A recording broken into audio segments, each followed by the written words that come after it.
Hello everybody and welcome back. And in the previous two videos we actually created a simple server in reverse shell, and right now we want to be able to send some messages back and forth between these two programs. So we want to make a connection a little bit longer. We want to actually send some information from one program to another program and see if that will work. So let's start off with the server. So let us open server.py. As we can see, we opened everything right here. Let's in the other video, or let's actually open in the first video server, and in the second video we will open the reverse shell.py. So what we want to do right now is basically, first of all, we want to delete the s.close for now. So delete this. We want to delete that in the next one as well. We will perform the closing of connections at the end. And right now, let us try to actually send something with the send and receive commands. As we can see right here, the send and receive is something that we didn't code yet. So these two commands, both server and client have to have them. So one can receive and so both of them can both receive and send the information, or the commands in our case. So let us see how we can actually implement that. Let us start off by implementing it in the server. So what we want to do is use the command called use the function in the socket library called send. It is simple as that. So what we want to do right here, after the target has connected, let us see what we can do. We want to actually get an output from which IP address the target is coming. So let us see how we can actually give us a command line tool that will be able to give a user that is using the server a command line that will, where they specify a command and it sends that command to the reverse shell, which will execute it on the target machine. So let us actually make a variable called command. So simple as that. Command is something that we will send, and we want to get a user input for the command. So raw input. We covered all of this. We know what raw input is. It basically prompts user for an input, in our case a string input, and we want to specify what the user will see. So double quotes. Let's start with something like this. So star shell, and then let's try to create something simple as a root terminal shell. So hashtag, I believe it's something like that, then this sign right here, then the %s. The %s is actually the part of the string of the IP that we will attach to this string. We covered all of this in the Python basics. This is just before this shell, and then hashtag is basically something that you can specify anything you want. It doesn't really matter. I decided to specify that, and then we close this as a string. After that we need to attach the string of IP, and we can see, first of all, close the double parentheses, and we can see that the IP is something that we got with the s.accept command. So we will get prompted this string right here. Just instead of the %s, we will get written the IP address of our target machine. So that would be that for the command. Then we type any command that we want to run on the target system, and then the target system should execute that command. So for now on, we want to send that command right after we receive it. So we will do, since we specified here, we will do socket.send, I believe, or not socket, since we specified the target to connect, we want to send to the target. So we want to specify here target.send, and then the command. I believe this is the syntax. We will have to check it out, but it should be this. So this is something that this is a function that will send the input for this command to the target server. So let us see if we can actually receive something from the target server.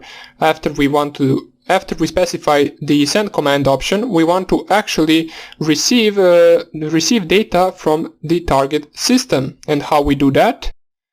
We do that with the .receive function. So we will do something like this. So after that, target.receive, And in the parentheses in target.receive, we need to specify the number of bytes it will allow us to receive back. So here we'll specify 1024, since we will not really be needing much more than that. And that would be it for the server. Now this is a code for only executing a simple command and one command. So we will send a command, target will execute it, it will send back the output of that command, we will print the output of that command, and we will close the connection. So what we want to type right here is basically put this in, first of all we need to put this in a variable. So let's call it result equals target.receive, and then after that we want to print the result. So this parenthesis right here is something from Python 3. So in Python 2 you can use the print function both with or without the parentheses. I will use it with in my case. And after that what we want to do is close the connection. So this should be it for the server part of code. So let us double check. We got target connected, we got prompted to input a command, we send the command, we receive the results of the command, we print the results, and we close the connection. So let us code the part of the client command or of the reverse shell code. So let us do that. It should be rather simple and similar to the server, but right now we first want to receive the command and then execute it. Now, to execute the command, we need to use another library. So for now on, we will not execute command, we will just try to send a simple string message, and later on I will show you how you can send a command and make target execute it. For now on, let's just exchange some simple messages. So how we do that? Well, basically right here we will, or let's for now on, so you don't get confused, rename this to message. So it's not a command, it's just a message, simple message for now, so we have to rename it everywhere. Message, and that should be about it. And the result we will rename to the answer. Print answer. And here we want to first receive the message, so the message right here will equal the sock.receive. Here we receive the input message of our server, so we want to receive 1024 bytes, and we want to actually, what we want to do is actually send the answer. So sock.send, and we want to send, well, let's actually put it in a variable, so answer equals hello back. So this is something that the client will send back to the server, and we will print it in the answer, as we can see right here. So now we want to, in our client, we want to send this answer, so we do that with sock.send, and we send answer. And after that, what we want to do is close the connection, so sock.close. And I believe this should work. Let us check it out. So let us double check. We get the command, we send the command, the target receives the command, it should print the command as well, so print message, then the target answer will be hello back, and then the target sends that answer, we receive it and put it in an answer variable, then we print the answer, then we close the connection, then the target as well closes the connection. So I believe this should work, so let us save, Ctrl O, Ctrl X to exit, and then Ctrl O, and then Ctrl X to exit. We first run the server, listening for incoming connections, good. Then we run the reverse shell. Connection established to server, and we can see that our string input actually worked. So we get the connection from 127.0.0.1 on port 45206. Here we will send, let me just move this a little bit so we can see it all good. Just a little bit more. Okay, good. And here we send hello. And we can see everything worked perfectly.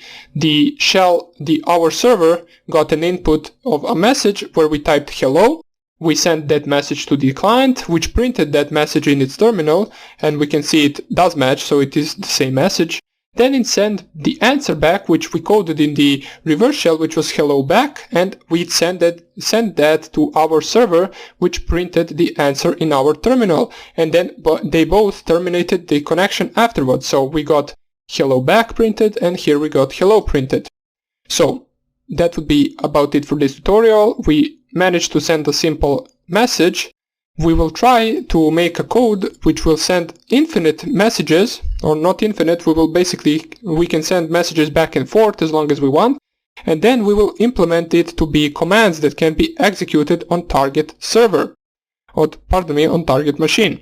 So that's about it for this tutorial. I hope you enjoyed it, and I hope I see you in the next one. Bye!